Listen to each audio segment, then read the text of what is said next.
সৌরজগতের ৮টা গ্রহের মধ্যে পৃথিবী হলো একমাত্র গ্রহ যেখানে জীবজগতের বসবাস রয়েছে। এই পৃথিবীর প্রাণকেন্দ্র বলে জানা যায় অ্যামাজন জঙ্গলকে। কিন্তু এই অ্যামাজন জঙ্গলে যাওয়া মানে মরণের ফাঁদে পা দেওয়া, একই কথা। আর এই জঙ্গলকে পৃথিবীর আত্মা বলেও জানা যায়, কারণ পৃথিবীর 20% অক্সিজেন এই অ্যামাজন জঙ্গল থেকে সারা বিশ্বে সরে রয়েছে। আপনি জেনে অবাক হবেন যে এই জঙ্গল এরিয়া হিসেবে 70 লাখ স্কোয়ার কিলোমিটার ছড়িয়ে রয়েছে।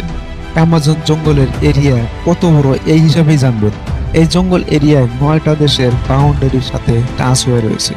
এই বিশাল জঙ্গলে মোট 16,000 প্রজাতি গাছপালা পাওয়া যায়, আর 25 লাখের চেয়ে বেশি মাছ কীট পতঙ্গ পাওয়া যায়। আর অ্যামাজন জঙ্গলে অ্যানাকোন্ডা নামের ভয়ঙ্কর সাপ আর পিরানা নামের ভয়ঙ্কর মাছের প্রজাতি, মানুষ মারা ভাইরাস সৃষ্টি করা পক্ষী চাম্বাদুক এই অ্যামাজন জঙ্গলে পাওয়া যায়। এই জঙ্গলে কে জানে আরো কত যে রহস্য ছাপায়া রয়েছে যা আজ পর্যন্ত মানুষ জাতি দেখতেই পায়নি।